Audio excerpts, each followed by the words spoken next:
So that's one area, just to say, okay, now that I realize I'm spending $500 eating out in a month, let me see how I can channel that back. But secondly is making sure you have a written budget. It sounds really simple, but every day we see people who never have had one and they've been around. So even though it seems like sometimes the problem is not as big as people seem to think that it is. Oh, money is tight. Sometimes money is not tight. It's how you're managing. That's the problem. So it's the same. We take the same money that they've already had and we turn that around and just free up cash flow so that they can redirect it to more important things that they say are their goals.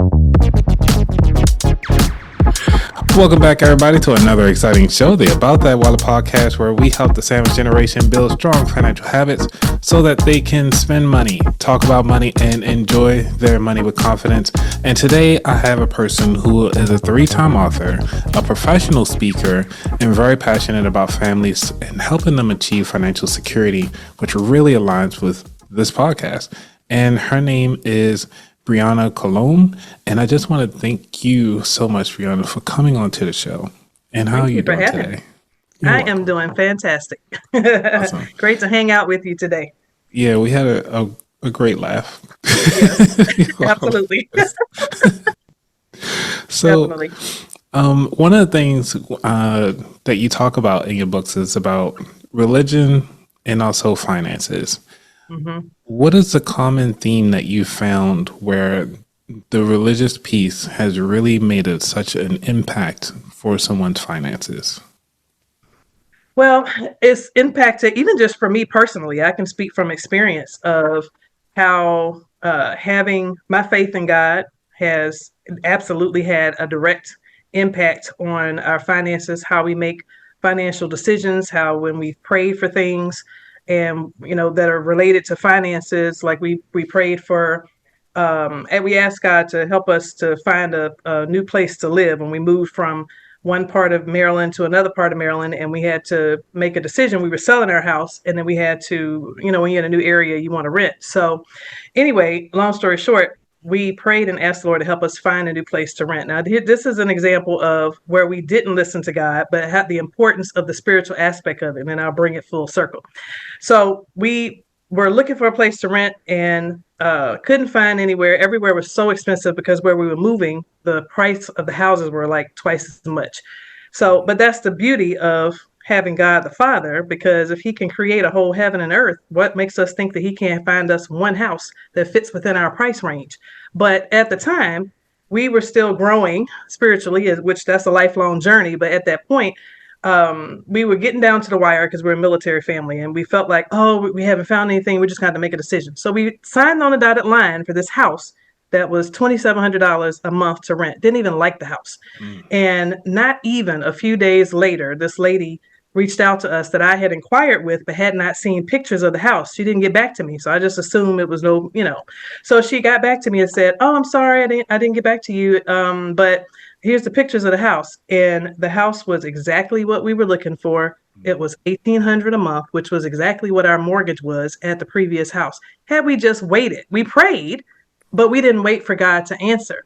But had we waited, we would have been able to capture that. So fast forward a few years, about 10 or 15 years later, we went to sell the house that we bought later and then, buy another house. But anyway, this time around, we learned our lesson spiritually. We were like, okay, we're King's kids. We understand the power of prayer and we are going to wait. We're not going to be impatient and not be in microwave society. So we did. We were determined at the time. They told us for real estate, oh, you're probably going to have to overbid to get the house and that kind of thing. And so we decided we're not doing that. We're King's kids. We don't have to operate that way. So we didn't.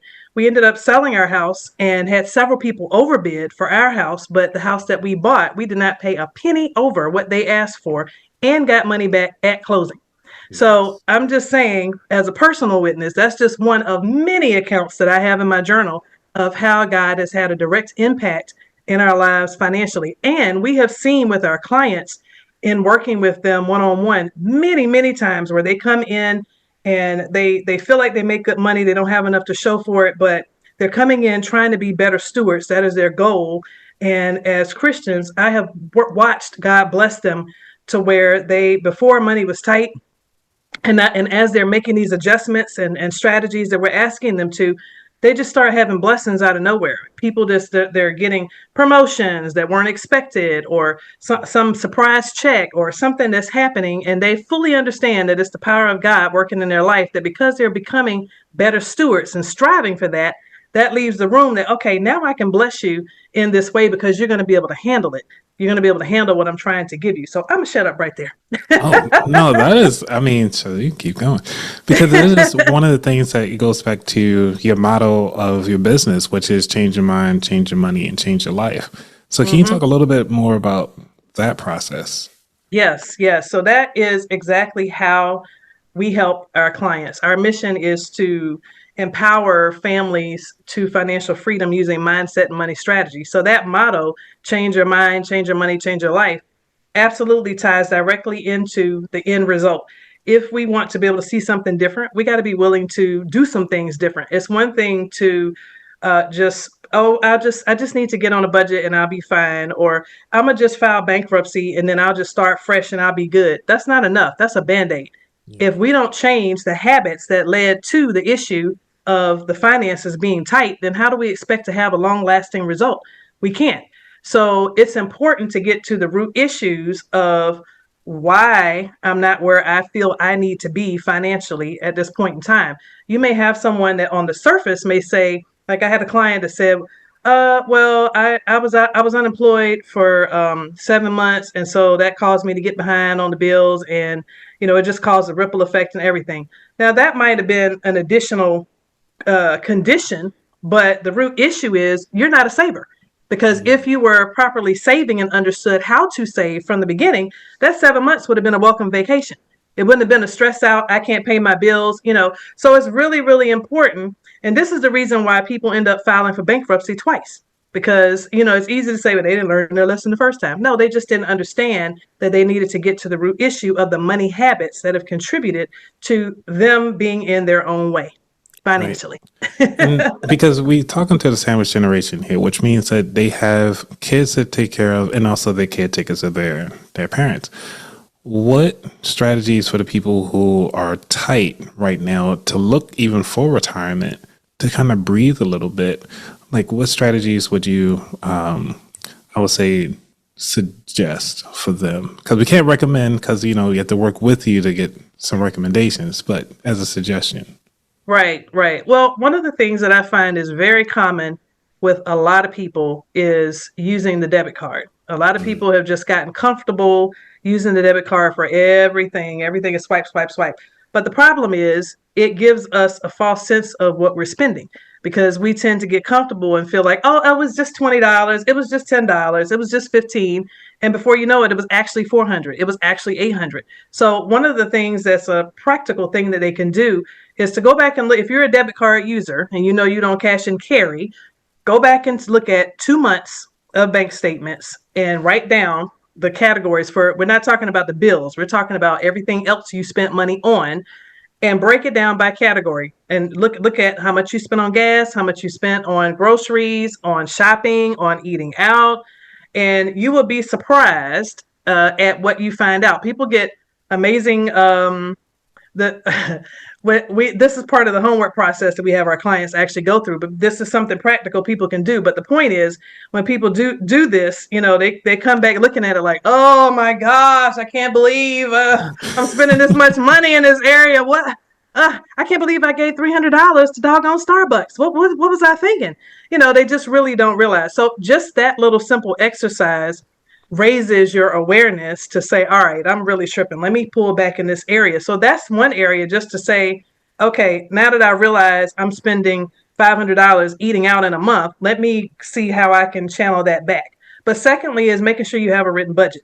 That's that. It sounds really simple, but every day we see people who never have had one and they've been around. So even though it seems like sometimes the problem is not as big as people seem to think that it is. Oh, money is tight. Sometimes money is not tight. It's how you're managing. That's the problem. So it's the same. We take the same money that they've already had and we turn that around and just free up cash flow so that they can redirect it to more important things that they say are their goals. So sometimes it's just you're so used to seeing it the way you're seeing it, it's hard to capture anything different or see the problem. So if they do that, those are just two practical things of Let me pull 2 months of bank statements and see what I've really been doing and how can I pull back in that area. Maybe I actually could free up money that I didn't even know I could. That's one thing. And Okay. yeah, go ahead. Yeah, those are really good practical tips. And I'm trying to think of somebody. So, say if they have you ever had anybody that actually faltered? Like they went through the program, they was like, "Oh yeah, I love it. I'm doing the thing," and then they failed again.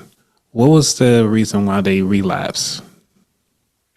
So the money behavior would be the reason. We have had maybe a couple people, few people that have had gotten on a good path, and we gotten to where I was only seeing them maybe every 3 months or every 6 months. We have a graduation process here. Okay. So, but then they had a relapse, and it really was the one. I'll give one example for the family. It was a money behavior issue of emotional spending, making major financial decisions from an emotional state of mind is an issue for some people. And trying to overcome that habit, it takes time, which is why this is like a long process because you didn't get where you were overnight. So you're not going to get out of it overnight. But you have to have enough life circumstances happen to practice that new habit that you're trying to create. And in this case, emotional spending. So for that particular family, they had a major family event where a family member had gotten sick and was in the hospital for an extended period of time, and that caused them to, oh, I'm just dropping everything because the family member was in the hospital in a different location, and it wasn't feasible for them to just be driving back and forth. So then it became, well, now we need to get an Airbnb. Now we need to, so without even really sitting down to say, let me use my planning tool, let me not forget all the stuff that I just spent a year or two learning. It was just the emotion of, oh, I got to be there. I'm going to do whatever's necessary. And so that caused them to quickly start draining the savings that we had built, and having more credit debt again, and so those types of things. And so now they were able to come back, of course, and we were able to address that and kind of get back on track. But that's just one example that can cause a person to be derailed if they don't take a minute and just say, let me just hold up, wait, Right. don't just rush and do stuff. I did learn some things. Yeah, because it goes back to the emergency fund. What are your Mhm. thoughts on that common theme from the one person with glasses that's bald headed? Like to say that you only need $1,000 to for your emergency fund. So, what are your thoughts on that? I disagree. Okay. I object, Your Honor.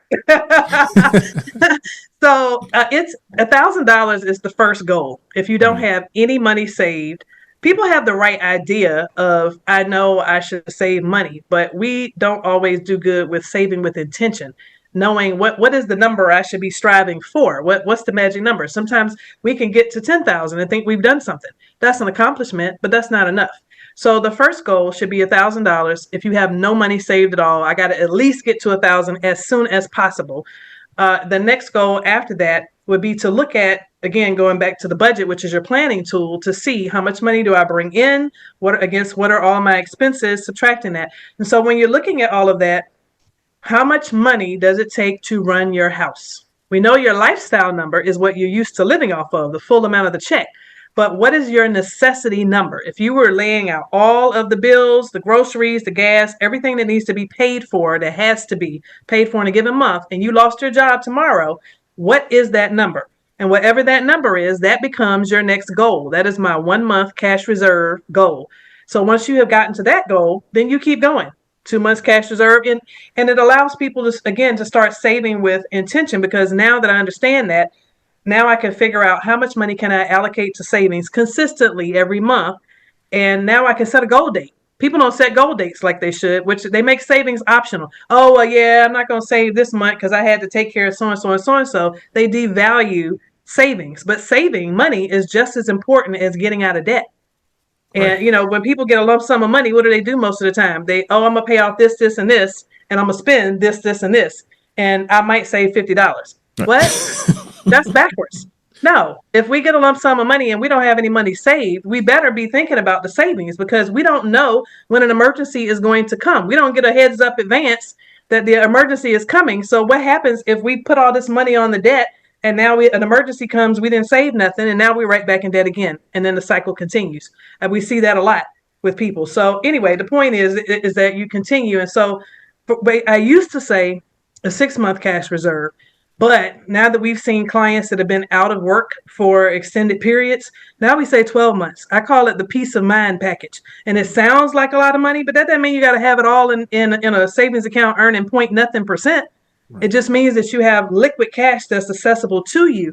If you're making $100,000 a year, you should have way more than $10,000 sitting in your account. That's Okay. a great start if you're used to saving, but you got to keep going. If you start thinking about that, wait a minute. If I'm used to taking home $6,000 to $8,000 a month, how long is $10,000 going to last me?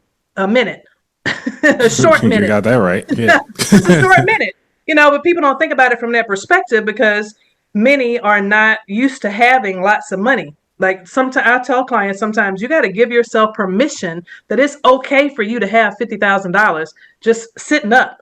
It's okay for you to have 75,000. Like it's okay. You making 100,000 a year. Why can't you have 75,000 saved up? Yeah. But sometimes it's that simple for it to click in people's minds, change your mind, is just giving yourself permission. It's okay for me to have a lot of money. It really is okay. I'm not working just to pay bills. Love it. So we're going to move into the third segment here, which is the futures. And what do you see has been like in the trajectory, the way how things are going? How do you see that the sandwich generation can move to a place where they have the most confidence? Like, are there any strategies, AI tools, like any new systems that you can think of that could kind of help people solidify their futures? That's a good one. How to solidify their future. Um, I don't know of any AI tools. I'm still getting into the AI portion of the world, but It's okay. technology. But in general, the best way that you can solidify your future is to make sure you have a solid financial plan.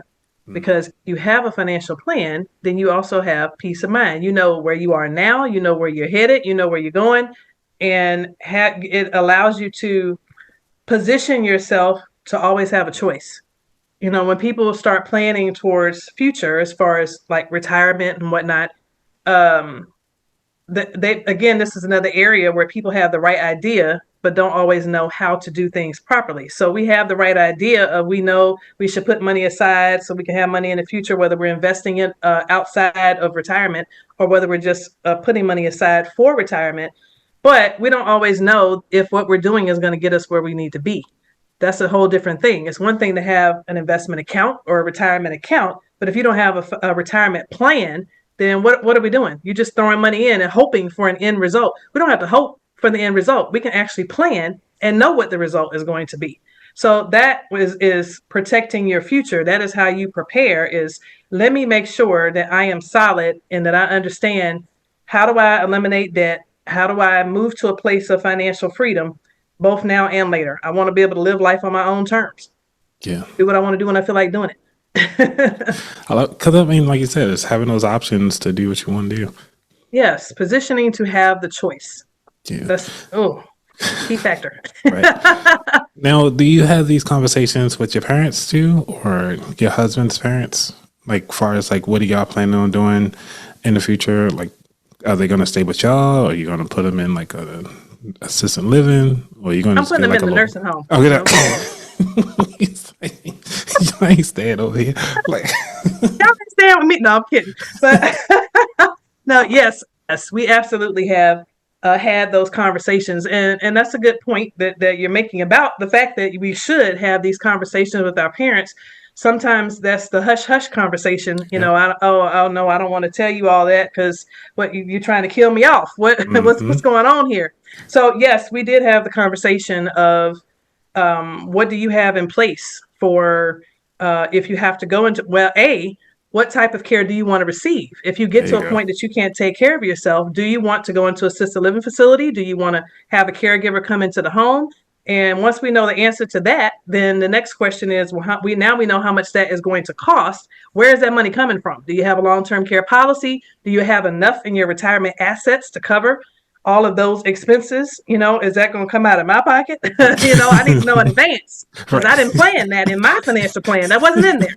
And in my But retirement plan. Right. all right, it's not in my retirement plan. But we are planning as far as in our home having a suite on the main floor so that if any of our parents need to come and live with us, then we're prepared from that standpoint to be able to take care of our family. And actually, my father, he passed away a couple of years ago. I actually did have to have him come and live with me.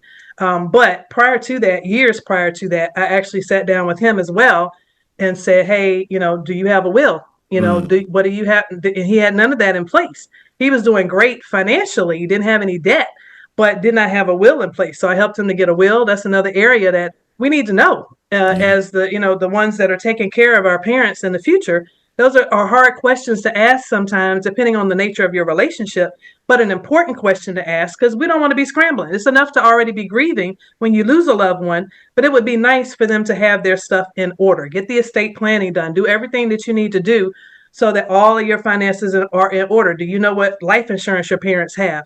Are That part. Yeah. they putting an executor on the estate? And sometimes even when they have life insurance policies, they don't always. Not all of them have had good policies. That's true. We had a lady that a client of mine whose mother was 79 at the time, and her and her siblings had been trying to have conversation with her about her important papers, if you will, and she was not really trying to talk to them about it. It was, one of them things, the briefcase is in the back on the back porch, don't touch it and don't ask me. So anyway, she had been working with me and asked her mom if she would be open to talking to me. And so mom was open to meeting with me. Good. And we sat down and looked and went through all of her stuff and come to find out her insurance policy was going to expire at 80 years old. And she was Wow. 79.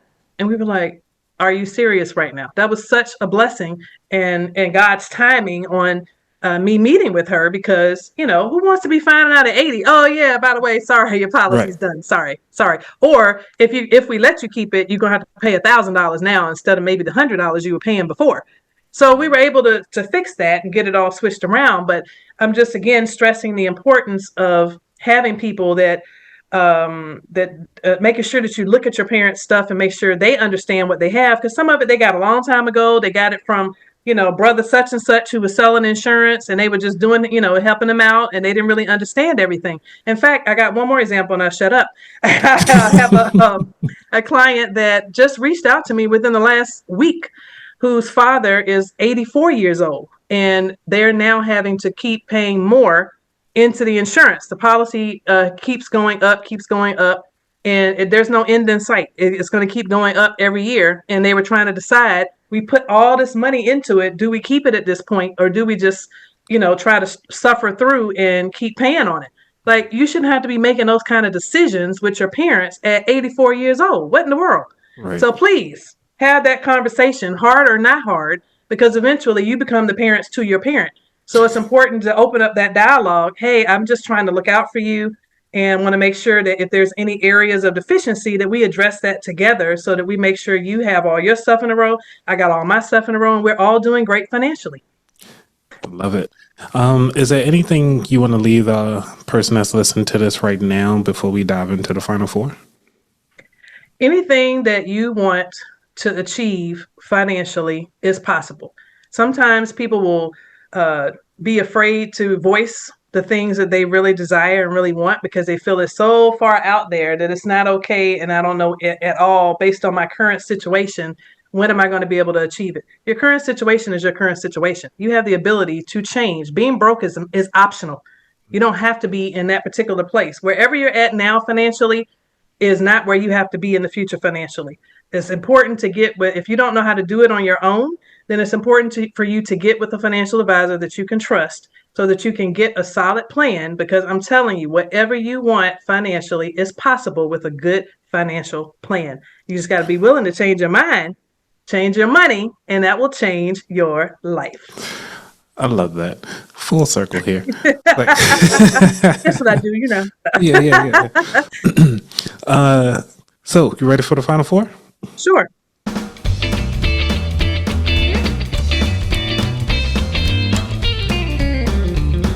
Alrighty. Number one, what does wealth mean to you? Love it.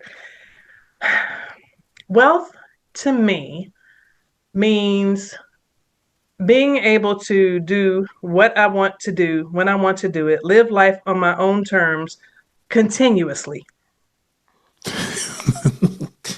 Because if I'm doing well, Hmm. continuously, then that means those that are attached to me will be doing well continuously because I can't take it with me when I die. I like So, that. but if I want to take a trip and not have to worry about pinching pennies, if I want to take a first class trip every time, I want to be able to do that. Or making work optional. All that fits into the same category where work is optional, but I'm only 50 years old. Like that's Yeah, creating wealth, the ability to live life on your own terms continuously. I like that. Number two, what was your worst money mistake? Well, that's a good one. Having 7 credit cards in college. Ooh, in college. Wow. Okay. I didn't grow up learning about money. Right. And even though my parents were doing fine, that's a cultural thing. We didn't always know everything that we're supposed to teach. Of course, parents do the best they know how to do, but the financial area weren't things that they taught me. So I just learned on my own and signed up for every credit card they offered me in college. They offered me free stuff in exchange for applying. So I just thought it was a good idea. Right. And before you know it, I had 7 credit cards. But I was working, and so I figured I got my own money. I was playing. I was a musician and a choir director, so I was making my own money and figured, oh, I'm fine. But it almost cost me marrying my now husband because we went to look at the finances and said, hey, he was like, you got a lot going on here, Right. and he almost didn't marry me because of my debt. But luckily, I had enough of everything else going on that he married me anyway. And now here we are 30 years later. But we worked Congrats. together to get out of debt, is the point. So, but 30 years later, we're still together. It'll be 30 years this coming July. Congrats. Congrats. Thank you. And I'm Um, still 30 years old. Look at that. yeah, I know, right? It's flawless over there. It's amazing. This is a side question though. How Mhm. important is our parents when it comes to their child's finances? It's very important because if you don't teach them, it's either taught or it's caught. It's one or the other. Either they're going to learn by you teaching them, or they're going to catch your bad habits because they're around you and they're learning everything you do.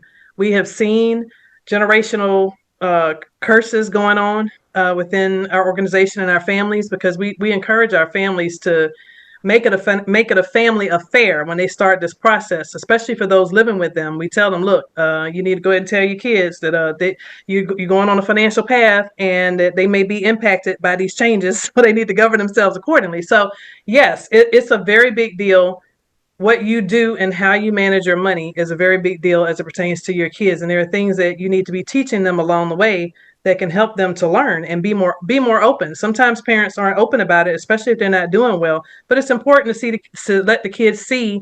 That helps them learn and prepare for adulthood. And sometimes you'll find they'll keep you more accountable than you can keep yourself. Ma, you Come said we were only on. spending $200 on the groceries, and you had 260. You had to register embarrassed. Like, shut up.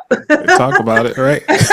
Somebody asked you, shut up. But you said shh. Hmm. So I think it's the role that we play in helping them to learn about money absolutely impacts how they manage money as adults. Because I have absolutely seen moms manage money terribly, and then it trickled down to the adult children that I meet with too that also manage money terribly. So if we can make changes and adjustments now, even if it's teaching them to not do what you're doing, that's still helpful. That's still teaching. It's still meaningful. I like that. Thank you. Hmm. Number three, is there a book that inspired your journey or changed your perspective? Think and Grow Rich, Napoleon Hill.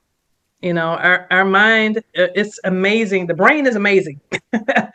And the things that we're able to visualize and eventually uh, materialize, cause it to become a reality later, is amazing. And I think if we really understood how the brain works and the control that we do have, the things that we can think about and visualize, many people would probably be a lot further than they are. I used to visualize a BMW before I bought one. Nice. Nice. And not just visualize like, oh, that's a cute car, but I mean like spend time with my eyes closed thinking about what it would feel like once I got in the car. I was seeing myself in the car. Like I had the shades on. I was Oh my looking in God. the rearview mirror, looking at myself. I had the top down. I mean, like I was chilling. Right. And I actually had forgotten because I spent time, like just a few minutes a day visualizing, thinking about it because I was like, this is on my vision board and I want one. Mm-hmm. and then it took some years before I bought it. But by the time I bought it, I actually had forgotten that I had been thinking about it actually because I had stopped thinking about it and moved on to other stuff. But then it hit me one day after I had the car and I was like, oh, I had been visualizing about this thing. Oh my goodness. Oh, look at that. Look at that. But just amazing that, the things that we think about, everything starts with a vision. This company I have right now started with a vision. I knew I wanted to be able to help people with their finances. And I wanted to really help the people who would not ordinarily pick up the phone and say, I need a financial advisor, that middle group. So, and God has done just that, that we has allowed us to just help people to change their financial life in ways that they never knew was possible. So that whole visual thing, oh my goodness, yes. Right. I love that. Please do. Visualization, yes. Yeah, I'm going to make that Think and grow rich. There you go. Yes, think and grow rich. Number 4. What is your favorite dish to make? Well, that would require you to actually like to cook. Okay, my favorite dish Okay. of the handful of dishes that I cook is macaroni and cheese. You Okay. can't touch me on the mac and cheese. I mean, you got to complete the meal with some baked chicken, maybe some green beans or something like that. But the macaroni and cheese, not everybody can make good mac and cheese. But mine, Right. can't be touched. Can't be touched. I haven't had anyone yet that's like, oh, what is this? So if there's a competition, for all you macaroni lovers out there, Oh, sign me up. okay. All right, so y'all Yes. heard it. I mean, if y'all gonna make some macaroni and cheese, look, just tag me in those photos, and then I'll Right? tag the rest. Let's make it happen. Yes, we can do that. We can do that. Well, in fact, we decided in our worship team at church that we were going to have a bake off, a Oh, macaroni bake off that's coming up this summer. Actually, hmm. that's how serious it Right. is. You gotta take video for that one because I'm going to have to do it, and I'm going to yeah, send it to you because it's serious business. yeah. Apparently. So this is the last question of the show, which is, where can people find out more about you? Well, I am on social media on Facebook, Instagram, and LinkedIn. And my website is my name, www.briannacolon, BREANNACOLON. Looks like colon, but it's Cologne, BriannaColon.com. And on social media, all of my social media names are at the @ at I am Brianna Colon. You can find me on any of those platforms if you just type in at I am Brianna Colon. Easy to find. And our Awesome. company is integrityfsi.com. That's the website for the company, integrityfsi.com. Thank you so much for having me. This has been really fun. Awesome. All right. Well, thank you, everybody. Y'all be safe. We out. Peace. Bye-bye.